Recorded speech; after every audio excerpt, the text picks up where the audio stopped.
Welcome home to Homespun, a weekly internet gathering of family, friends, and businesses from Platte County. Our purpose is to connect our community and showcase the colorful threads that run through our tapestry. Grab a warm cup of hometown goodness, sit back, put your feet up, and visit with us a while. I'm your host, Mark DeLapp, and I bring to you portions of interviews from some of our own. Welcome home, Platte County, to Homespun.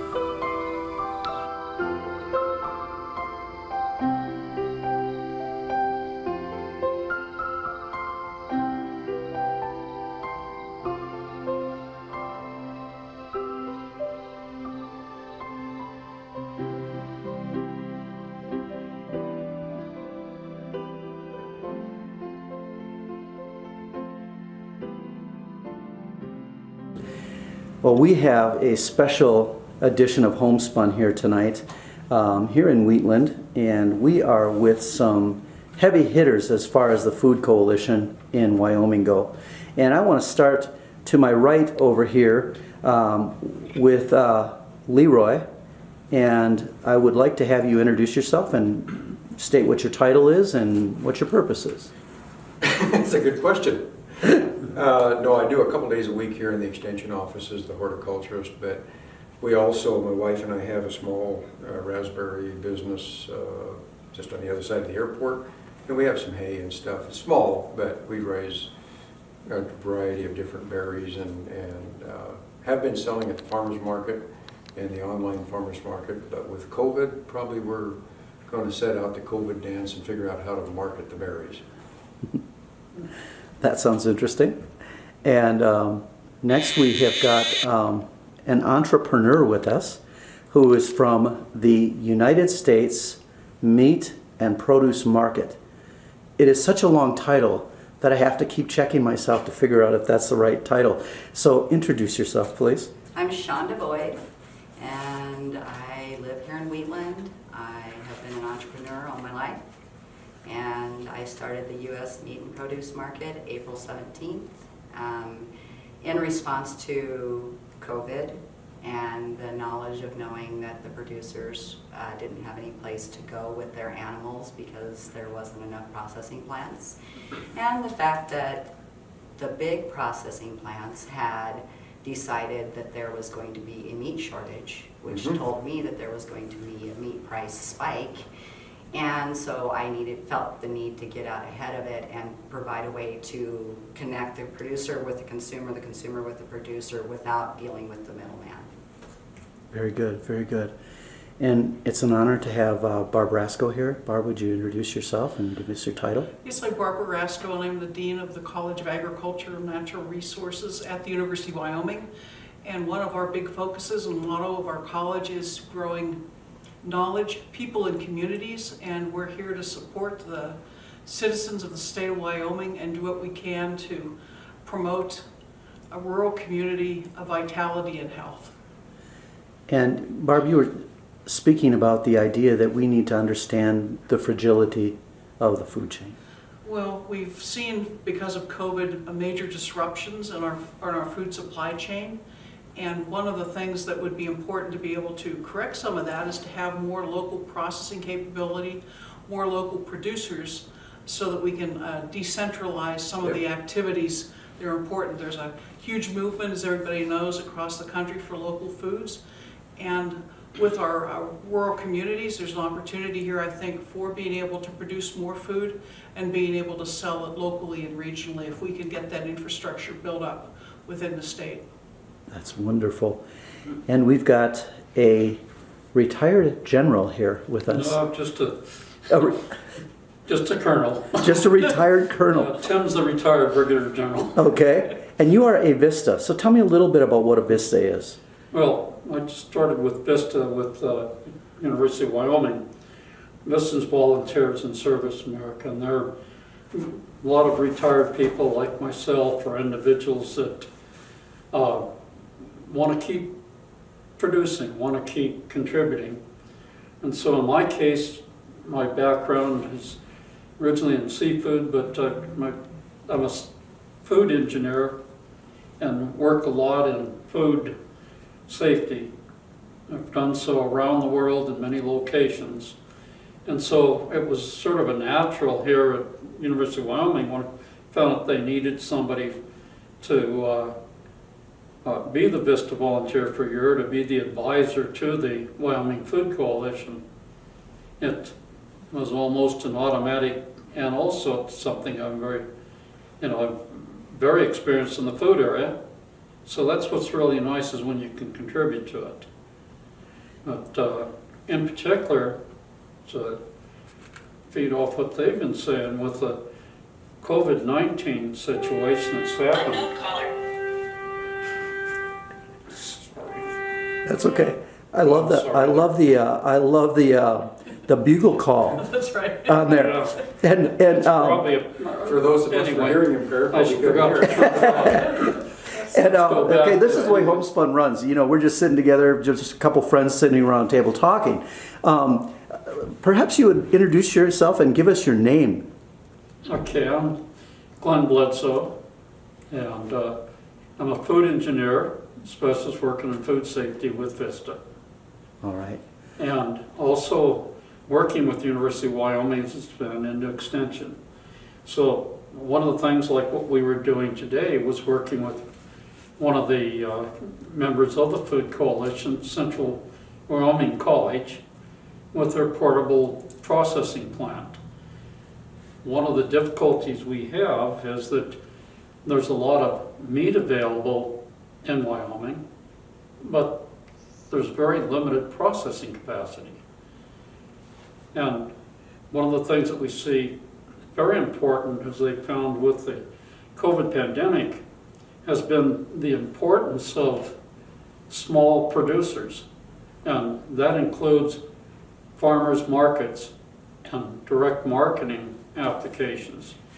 It's interesting that in California, New York, Oregon, Washington, some of the first industry that they permitted, and they're very restrictive there on their code deal, were their farmers markets, because they just know how important they are.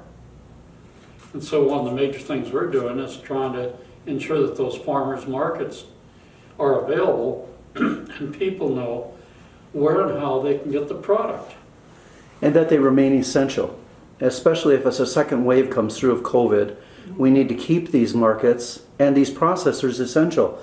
The question comes, Glenn, of processors that do not have the funding to meet the requirements, the government requirements, to continue to process. A lot of mom and pop shops have gone by the wayside because of a lack of funding. Well, couple of things. Number one is Wyoming is very unique in that Wyoming has passed a particular law called the Wyoming Food Freedom Act. And it was specifically designed to permit small producers within Wyoming not to have to meet the large federal requirements, such as the Food Safety Modernization Act, FSMA, and this sort of thing, as long as they sell within the state of Wyoming. Right. So it's one of the really common sense laws that's come out. And that came out 2015. Yeah. Yeah. And it's It's been been- modified substantially. Yeah, it's been tweaked Yeah, and since it's, then. yeah. And that's an advantage that Wyoming has over many places. For those that are just tuning in and watching this and they don't understand that jargon of what happened in 2015, Shonda, could you give me an idea of what that was? Okay, correct me if I'm wrong. That means that you can sell shares of meat to grocery stores, restaurants, schools. Is schools on the list? Yeah, schools on the list. Yeah. And is there anything else I need to add to that Well, explanation? in like produce and stuff, you can sell that at a grocery store. You know, the meat's the most restrictive part of the Food Freedom Act. It did open up the things like your salsas and some of the acidified foods that can be sold direct to the consumer. It can't be sent through a grocery store. It's got to go to the direct to consumer. Direct to the consumer, Right. basically. Which prior to that, things like your salsas and low sugar jams and stuff could not be sold. They had to be either done in a commercial kitchen and stuff. So it did open up some of those things. A lot, yeah. But one of the same things at this point with what the University of Wyoming, what Ag is doing, is basically looking at using their extension network to get the food safety training out there, and that we can do the training to get people qualified even to sell across state lines, and sell, for instance, a certified food training, good agriculture practice training, that sort of thing. And even with the meat processing, it's to get people to meet the USDA, U.S. Department of Agriculture requirements. The food safety requirements, just because they're in the Food Freedom Act, doesn't mean the food is not as safe. In fact, what we're trying to do is make sure it's even safer. And how are you doing that? Through training. Training. Key to the Food Safety Modernization Act is mandatory education for anybody producing food at all levels within a plant. So Dr. Rasco, Barb, and I are both lead instructors on most of the, I think between the two of us, we have all the FSMA training required. So, and we want to work with the Food Safety Coalition and developing it more in the state. And that's key with that is the Wyoming Department of Agriculture and the county health agents. So we, for instance, in April and May, we taught food handlers training. And we had over 135 people attend that Excellent. training. And No. that was simply food safety. We also did a class on the safe transportation of food, and that meets the federal. But you actually have to have training when you're transporting food from the farm, from the ranch, from the location where it's processed to the customer.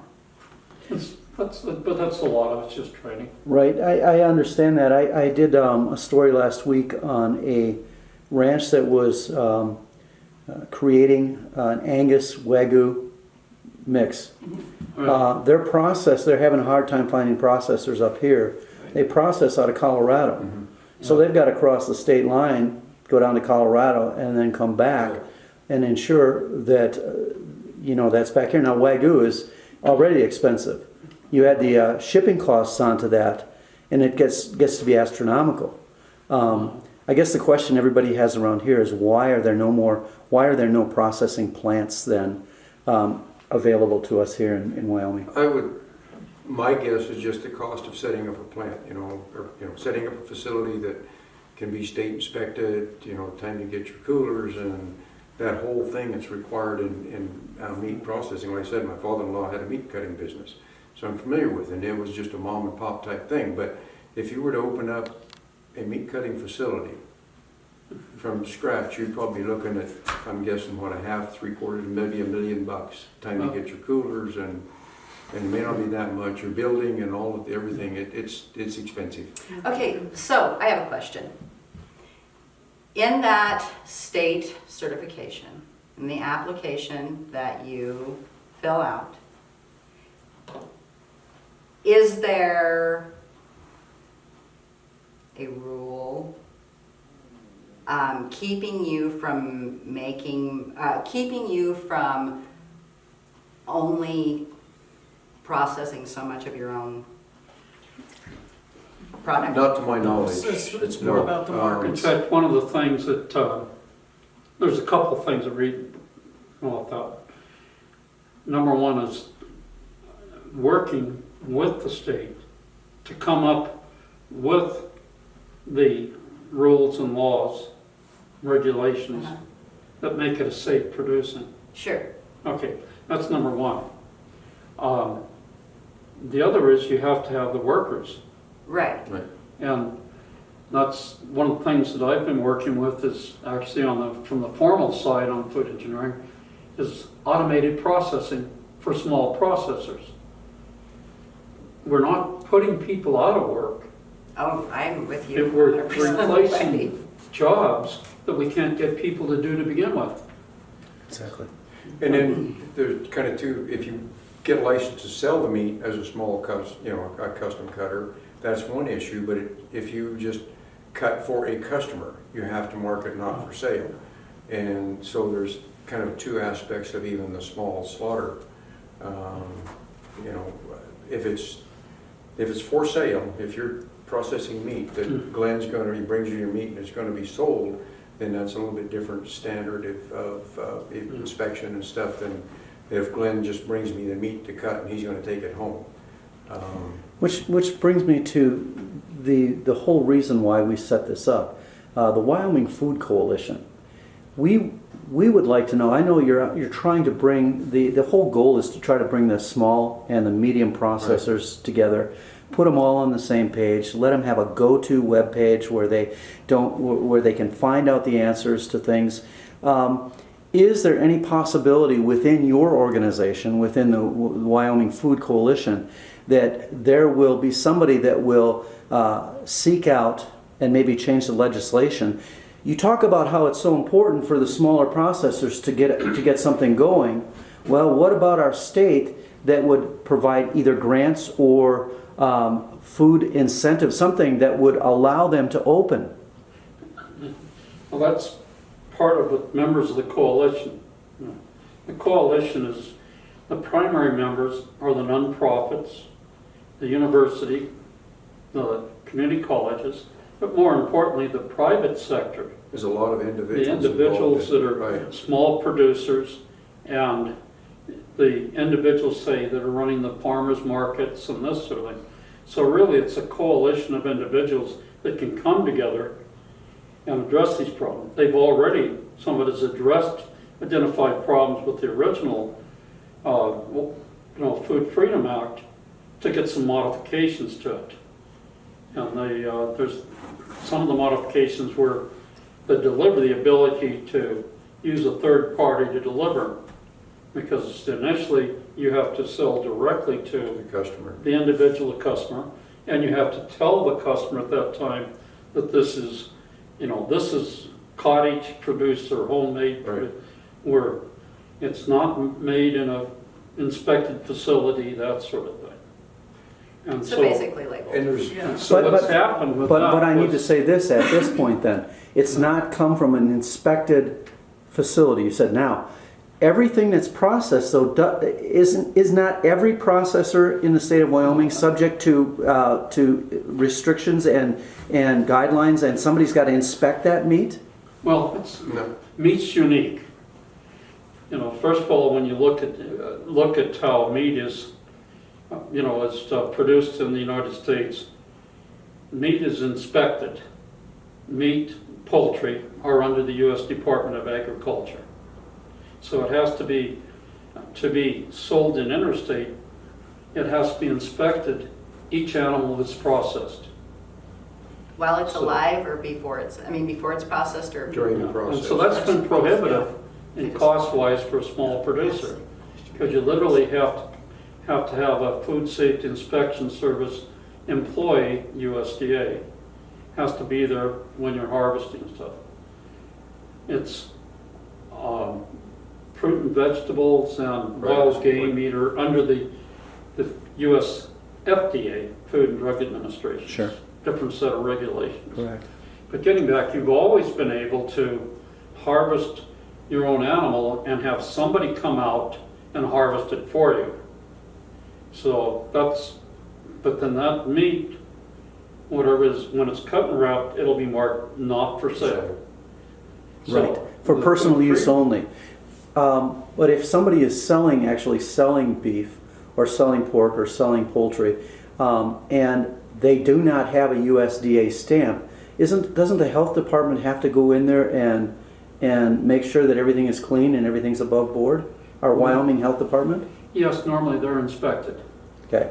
Right. And also the key of training people so that the individual doing it have the basic food, safety concept. And I It would be do, under the Wyoming Department of Agriculture. Yeah. right, and we do have, and I haven't talked to her for quite some time, But we do have one poultry processor that has been licensed by the state here in Wheatland.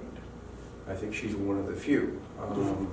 But like I say, I haven't talked to Lori for quite some time, but she does her facility, and you can take the chickens to that facility and they can be sold because it is state inspected.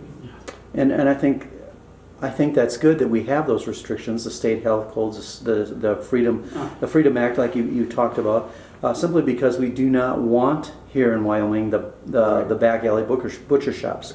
We want everything above board, and we want to know that it's safe to eat, whether it's coming from a USDA plant or whether it's coming from a small mom and pop shop. Yeah. Do we have that guarantee? We do. I mean, I we've think got, so. probably compared to most states, the Wyoming Department of Agriculture is a cut above when it comes to inspection, and they are much better capability, much better in regards to meat as well. Sure. So that's something, a unique handle we have in Wyoming. Right. But one of the problems that you have not only is the inspection facility, but finding people to do the processing, Right. the workers. So where we were earlier today with working with Central Wyoming College, is they're building and developing a meat program there. Now their program will be, as I understand it, and correct me Barb, you're the one that's going to be working with them on that, is that they'll have a certificate program for meat cutters. So that's people who come there that'll technically just be the entry level cutting meat. They'll also have a associate science degree, AA degree, if you will, for people that want to go a little farther into the food safety. Maybe they're going to be the entrepreneur that owns the plant, or maybe the lead or supervisor of processing. That's a heck of a step forward. Now, we have at University of Wyoming, we already have a meat science facility and a meat lab there. It's used for training individuals primarily in meat science to go out and set up plants and training, but these are oriented towards four-year professional individuals in food professions. And what college, this is coming out of UW here? It'd be University of Wyoming, yes. Okay, it's not coming out of any of the other universities in our area or anything close. This is the only one we've got in this area? As far as a four-year degree in our animal science department, we have students that graduate with a meat science specialization. And where do they go on then? To Well, what jobs do they go on They'll to? go on to either be, directors of a smaller facility. They'll go into product development. They'll go into manufacturing of meat. Some of them will go on to become food safety inspectors or work with the Department of Agriculture, either here or in another state. Colorado State also has a fairly large program too. A lot of agricultural schools will have that. That's right. What's going to keep our students here in Wyoming? Having good jobs that they can get when they're in the state, so they don't have to leave the state to get work. And so what we have to have then to do that is we have to have processing plants here. We have to have processing plants, but we also have to have, I think, a more integration across our value chain so that the primary producers have a stake in the processing operations themselves, so that the primary producers, the ranchers, the farmers can get a little bit of that profit added. So what you're almost Sales suggesting is a co-op. Almost, yeah. That's one possible structure. But I'm thinking too that what we really need is we need to be able to support our local entrepreneurs so that they can be successful, so that they can get into markets with as few impediments as possible, and that they don't have to meet some of the regulatory burdens. We found even in small processing facilities, medium-sized processors with employees that might have employees of 100 to 200, we had to have 1 to 2 people do nothing but manage the records for the Food Safety Modernization Act. So the Wyoming Food Freedom Act, where it reduces that regulatory burden for smaller processors, makes it possible for people to stay in business. I think the other key is getting a shift, and we're talking about agriculture, but as a state, getting away from where in production ag, where they're, you know, the old adage in ag is your price takers, not price makers. And if we can do what she's doing and others, where you actually are selling direct to the customer, cutting out the middleman and setting the prices so that you're not running it through the big corporations. And you know, I think that's part of one of the goals, as I see the Wyoming Food Coalition, is trying to tie those pieces together so that we are working with one voice for local food in Wyoming and providing that opportunity for the small producers that, you know, maybe want to sell direct to the cow, you know, to the producer or to the consumer.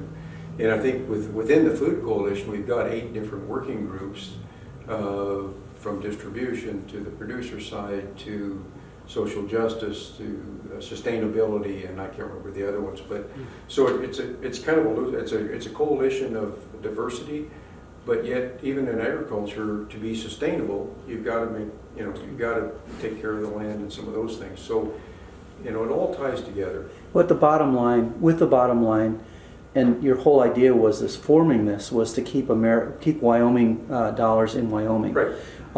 And I think that what I just said before, we need to keep Wyoming students in Wyoming. Mm-hmm. We need to keep we need to train up our people that are from Wyoming, and we need to keep our Wyoming kids here. Mm-hmm. That's something that a lot of colleges will do. I know working in Iowa, interstates had just a massive operation there, and what they would do is they would have classes that they would bring these kids in, and they would offer the same thing, the certificates, and you know, they researched other colleges, how they were giving away these 2-year degrees and the certificate degrees, so that they would train them up so that they would work in their organization. And I think on a grander scale here, the idea of training them up, and of course you can't tell kids where they want to go work, but we ought to have something so attractive here in Wyoming that they want to stay here. And I think, again, diversity of our economy, in agriculture and the whole, you know, across the state. If we've got a diverse economy where there are some opportunities, then I think the kids will stay. Wyoming's a special state. You know, I've lived overseas, I've lived in different places. I am Wyoming. That bucking horse on that license plate is pretty special to this kid. That's why I keep coming back to Wyoming. And, you know, I've been fortunate, but a lot of kids don't have that opportunity. Right. Glenn? But one of the other things is and a lot of it has been because of regulation and development and stuff through the years on a nationwide basis, we've tended to have the processors be very large. In the past too, particularly with meat, the pattern was you raise the animal, then you put it in a feedlot and grind it out. The demand more recently has been for grass-fed, for animals that are pretty well more quote-unquote natural versus feedlot. So also for the economy, correct? Because feedlots, I know the big argument in Iowa right now is with 5 million hogs in the state, their water tables are starting to decline. And so not only economically, ecologically, but you're bringing up a good point here. Because the economies of scale, and it really boils down in the case of Wyoming, is we don't have the grain production capacity to grain those animals out. But now since the market has changed, and so what's happened in the past, they've predominantly been shipped down to Colorado or other states where they have that capacity and they have that grain. Now you mentioned Iowa, you know, Nebraska, where they have the capacity. But now with a different demand for a grass-fed animal, you don't need to ship them out for that feed. So the thing that comes in those, because of our population disbursement here, we're looking at smaller processing plants.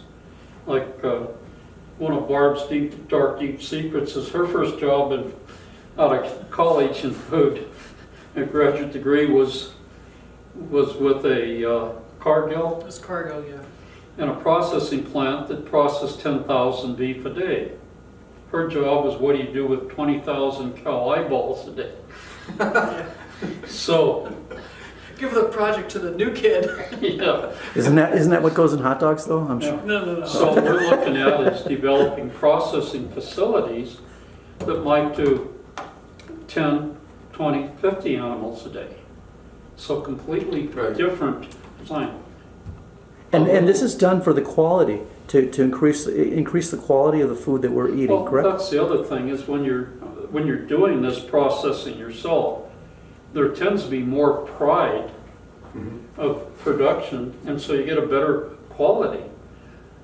But during this COVID situation, one of the things that came up was the USDA approved the importation of cattle, or beef, if you will, and other products from a couple African nations.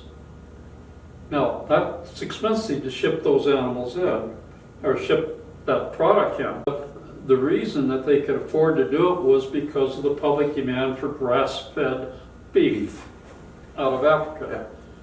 We don't need to go to Africa to get grass-fed beef. Let me And ask the you a other que- thing with having, I'm gonna add something Yeah. to that. The other thing with having processors that are more diverse, that do 50 to 100 a day, or a week, or whatever, is that we don't have to ship these animals Yeah. Well, and as then, far, Glenn, I which wanna makes for ask- a healthier animal. Oh, I want to that's ask Leroy a question here now. well, and If we're switching our crop sciences and our crop philosophies, how is that going to adjust the ecology in Wyoming? I think more people are looking at soil health, cover crops. I think, we're always going to have, the individuals that this is how we've always done it.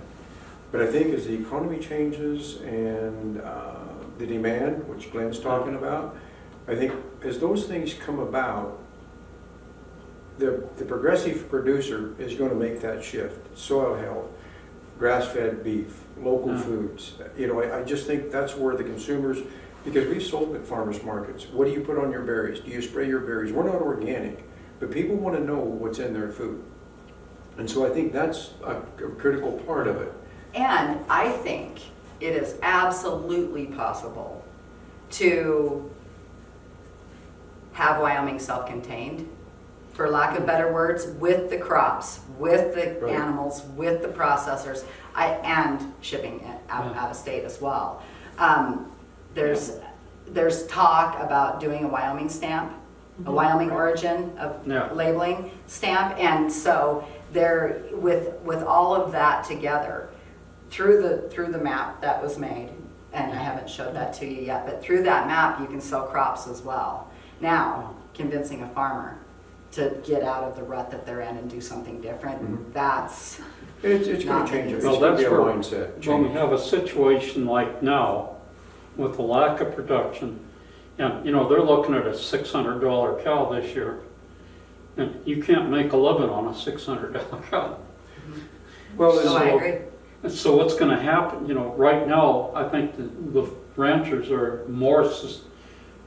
are not susceptible, they're more turned and looking at, hey, we gotta do Custom. something different. different. Yeah. And It was almost like a crisis made us more open to change, and Well- which is good. Sometimes it takes crisis for us to And I change. think the other thing is that people are looking at, and not to what I've done, but I've put together like 5 different specialty crop workshops, diversity, not just specialty crops, but to get people to think, okay, I've got a little piece of ground out here. Maybe I can raise some grapes, maybe I can raise some raspberries, strawberries, some different things. Maybe I can go into the agritourism, ecotourism, to diversify what I've got on the ground. And I think we're starting to see with the economy and the agriculture right now, I think we're starting to see some people take a good hard look as the bankers are chatting with them. We need to make some changes. Yeah, we're already being, Wyoming's being painted as a bad carbon contributor to the world. Well, by doing this, we're reducing the carbon footprint substantially by, instead of shipping a live animal, stressing it, shipping it susceptible to back. disease, everything else down, and to get it processed somewhere else. If we do it in here, Most were shipping the meat. Not only that, but the fuel emissions that it takes to ship is just astronomical if you look at what that is. Yeah. I know they're talking about cow excretion and cow gas and things like this, but look at it on the scale of how much we ship and how much is into our atmosphere that way. Yeah. Well, in reaction, the cow gas is more of a scare tactic or more of a promotional activity that certain organizations have made have got a lot of safety contributions by making it much larger than this. In reality, when we talk about carbon sequestration, when you look at it from really a science standpoint, not a anecdotal or not an alarmist attitude, the best facilities we have for carbon sequestration are ranches, farms, and forests. Mm-hmm. Mm-hmm. I mean, Yeah. that's And so. to pick up on something Glenn said, when I first met him, this was in Nebraska. He was a grass-fed beef producer. He'd been a farmer, he'd done things the traditional ways, got to look at his operation. He said, I'm going to make some changes. So he switched to grass and then strictly grass, then he went organic. But like he said, I may not like what I'm producing necessarily, but I gotta if I'm selling to the customer, I gotta sell what the customer wants, not what I necessarily like. I don't like broccoli and Brussels sprouts, but if that's what the customer wants, then maybe that's what you need to be Or looking what you you have to feel go to what the you feel map. comfortable with. And Yeah. we found through the map, there is huge supply for grass-fed beef, grass-finished beef. Right. There is a huge demand for grain-finished beef and all the rest of the, there's even emu on the map. Right. So, for all of the different kinds of, but within each state, there is absolutely a way to have that trade between the farmers and the crops and everything. And I think one of the things that we're looking at through this educational and through the coalition is perhaps making some of the producers aware that they need to listen to the market. Mm-hmm. I and think you're develop absolutely to the right. market. For many years, the attitude was, you raise the animals and sell them. Yep. But eat the processing. But instead, if you look at the market and produce the crops for that market, that the market demand is for, Mm-hmm. then you're more apt to make a profit. And A there's good lot of- profit. There's Good. a lot of words talking about value-added products and things like that. And with my own seafood company years ago and fishing many years, I lost a lot of money trying to produce value-added products. I'm not real excited about value-added. I'm very excited about profit-added.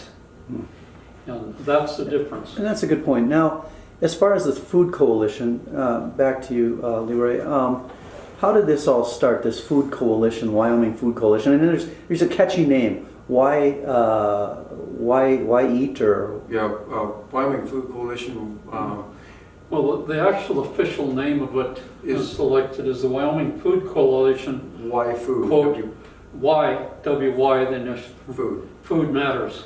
Why food Yeah, matters. food That's right. That's right. Why food matters. So this coalition was created, in theory, to pull everybody together, as we've spoken about before. When did it get started, and where are we as far as the process goes? How close are we to get some of these smaller processors back to work? Well, I think two things. Number one, some of us have been working on, through the State Farmers Market Association, WyoFresh, which was our online farmers market. There was a Farm to Plate, I think it was, which was through the Wyoming Department of Ed. So there was about 4 or 5 different groups doing kind of the same type of thing. We were talking to each other, but not collectively. And then when our first VISTA, Tim came on, just had that ability to kind of tie everything together.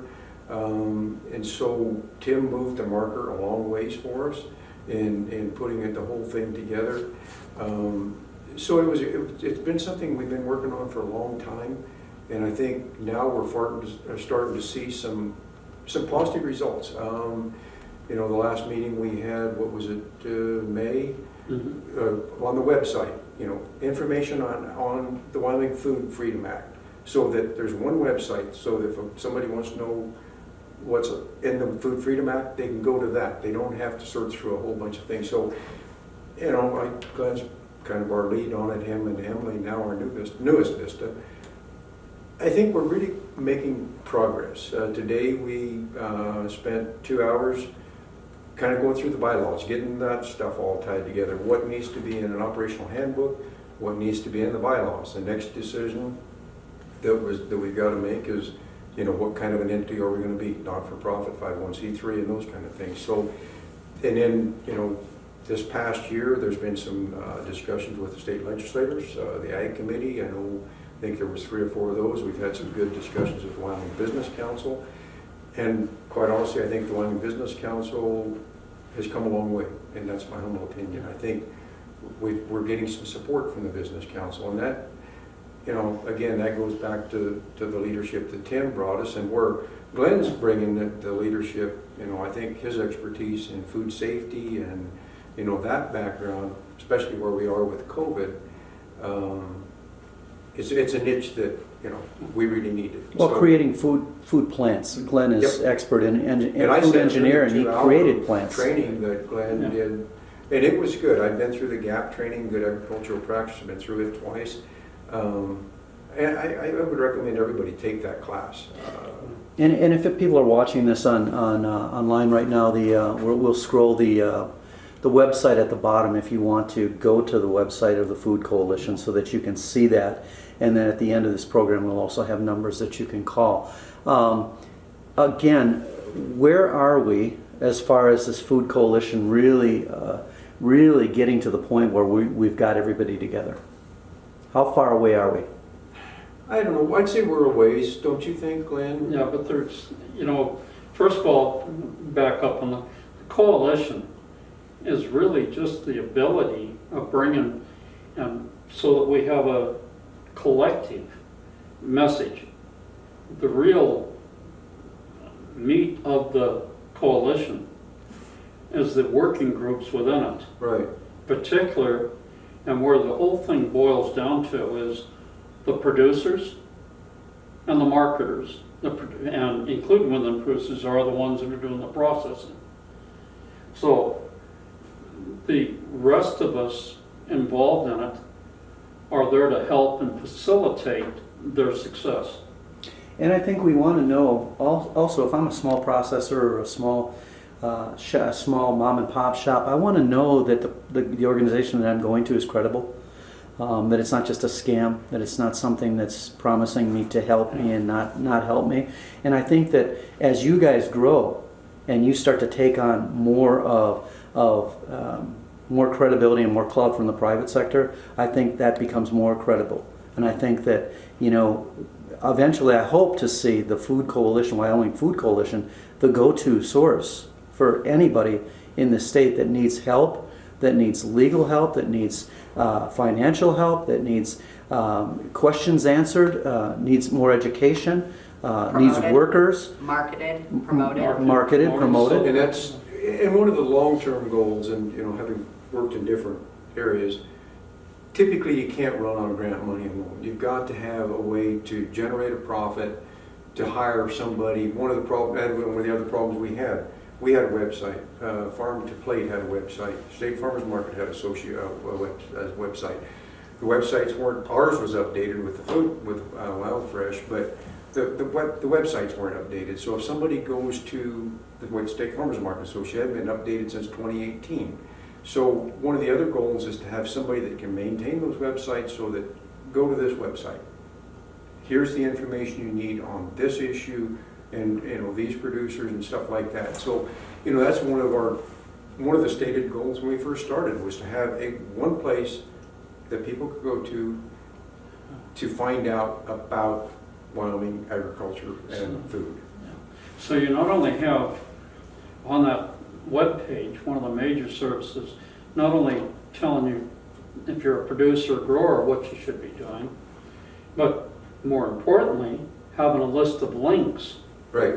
so that somebody like taking with your project and just on that have a link that'll go right directly to her, and then have other organizations that we're working with that have their own web pages give a link back. And hopefully, Absolutely. those websites and those links are vetted, simply because Right. you don't want anybody that's tainted on your website that's going to give you a bad name. Yeah, And- and that's something that's, as you become more mature as an organization, that is specific is vetting your members.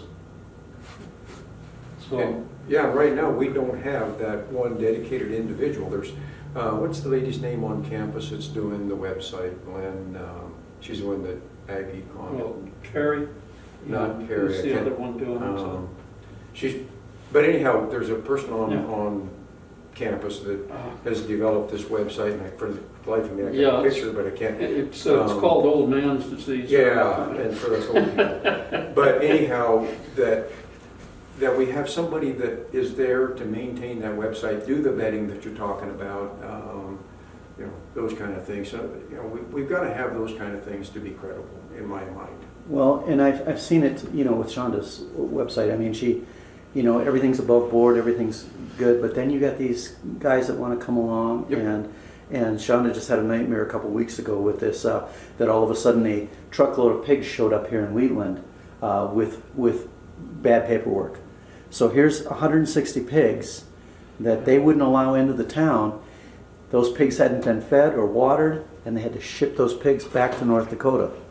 Well, actually, it amounts to those pigs were not following, the people transporting were not following the law. Correct. So those rules and regulations are already there for how often you have to stop and feed the animals and do this sort of thing. And those are incidents so that show something that we can help with, and that's maybe somebody there had a lack of coordination, maybe had a lack of knowledge. So Or it's just wanted to break the law. Well, and that, yeah.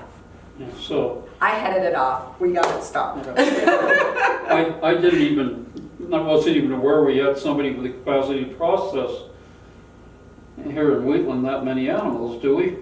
I think it went back to Riverton.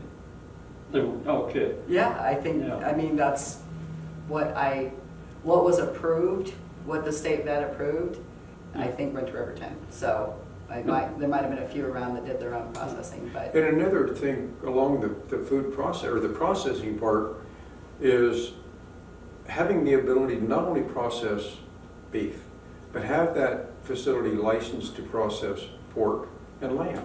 We got those products, but a lot of the facilities are not set up to process lamb. They would have to shut down, clean, and do those things. But to have that facility or facilities around the state that can do more than one thing.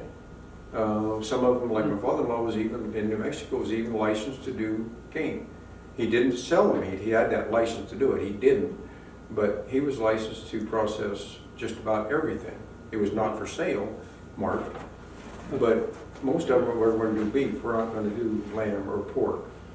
Well, I think the big thing is getting rid of the big thing I see with especially with the large processors and the monopolies that have sprung up in this country, is the idea of the broker system.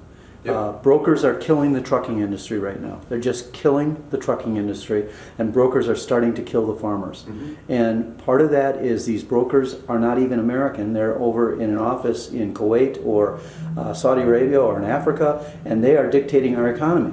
So again, part of this, would you agree, is to try to keep everything so we know where our meat is coming from, we know who's processing, 100% we know. transparency. Yes. When you're talking about, like you were mentioning, Wyoming appellation, that's like you're talking about. There is what we call cool country of origin labeling.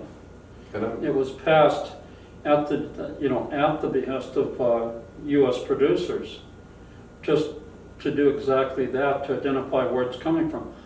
Unfortunately, when it got through the bureaucrats and got it applied, it backfired. Through the free trade agreement. And right. so Yeah, and we're so, trying to get it but- back again. A fun fact Yeah. about the free trade agreement, you know who's involved, what countries are Yeah. involved in the free, including China, right? China's part of the free trade agreement? No. Okay. They require country of origin labeling going into their country. Yep. I have proof. I agree. And Barbara, you were saying something to me earlier about a concern you had with the Chinese buying Smithfield. Yeah.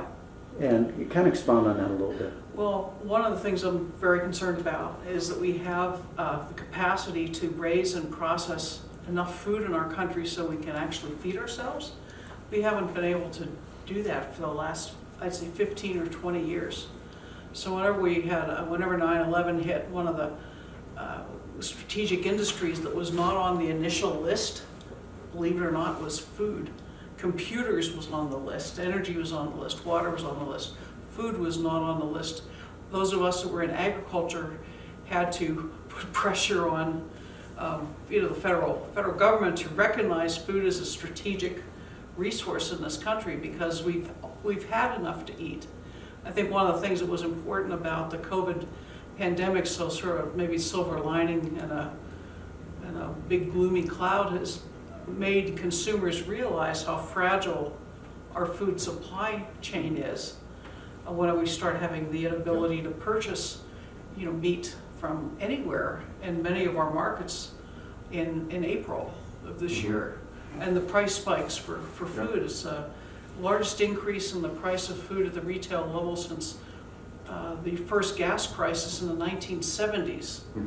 So, by going to having more local and regional producers of food, of all kinds of foods, whether it's dairy or meat or Every produce or aspect. grain or bakery products, eggs, anything, we're going to be more successful. We're going to be able to buffer some of those disruptions that we've seen in the last few months. Which I think is going to cause, when the community or when communities are coming together and they are going to cause, it's going, everybody's trying to be self-sufficient, it's going to cause entrepreneurs to come out and want to do those processing And jobs. you have to I have a think. market, and you also need, some points, a government that is responsible and supports that. And I also feel very strongly that if there's someone promoting those jobs, if they're, and I mean, I know Yeah. this, that if there is someone going, look at what this guy did, look at these cuts of meat, look at Tell this, the story. that's going to make another guy want to be And that's complimented what's, like that. you And know. and so then the pride of all of it will come up too. Well, that's It'll be a just like change when I silversmiths. talk about government. Very definitely is very positive in Wyoming. We've got a governor that's trying to push expansion of agricultural products. And the same at the federal level, we've had a change with them promoting the products. I come most of my life in the seafood industry. Well, we've always been an exporter of seafood. We've changed, this is about 7 years ago, we became a negative. In other words, we're importing more seafood than we export. But what we found was a tremendous amount of that was salmon, cod, pollock that was harvested in Alaska. It's our product. But it was being shipped to China where it was processed and then shipped back to us. Which brings up another good point. If you go out of state or you go out of your area, you don't know how long this meat is. After it's been stamped, you don't know how long it's sat in that warehouse. You don't know how long it's been on a truck. You don't know how long it's been.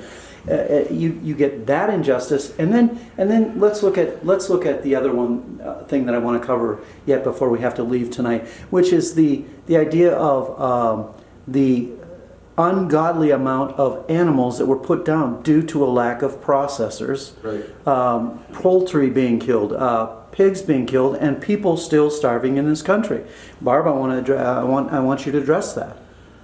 Well, if you don't have a place to process your animals, these plants are set up to process animals of a certain size, essentially.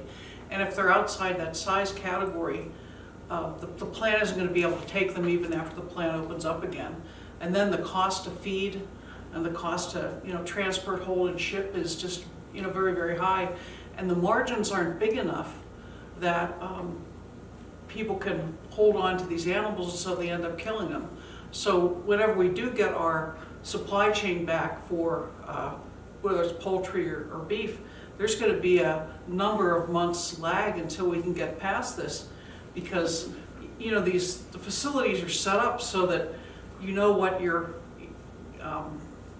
capacity is, and people are raising animals for the capacity of whoever's going to be able to buy them, to process them. So What's the end story on this, Barb? What is I think first of all, how long is it going to take to it's gonna take recover? months.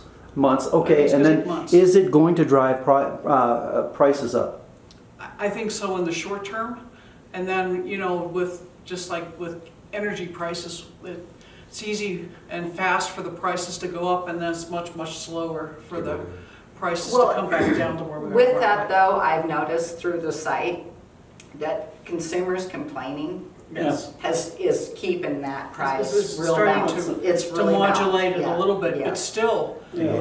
where the availability of protein in many markets across the country is still very highly disrupted. And if they can't process at the bigger plants, Uh-huh. and we don't have the smaller plants open because they can't afford to be open, And can't like find you help. said, We've lost them. and we've lost them. They don't exist anymore. That's why I'm saying, we've got all these this funding coming in, and supposedly all the funding that's coming into the for farmers to have their aid. What about the processors? Where are we going to find some help there? Well, that's where my feeling is we need to develop more automation and processing to make it practical for the smaller farmer. What's happening now, there's pressure on the big processors because the prices are going up. Mhm.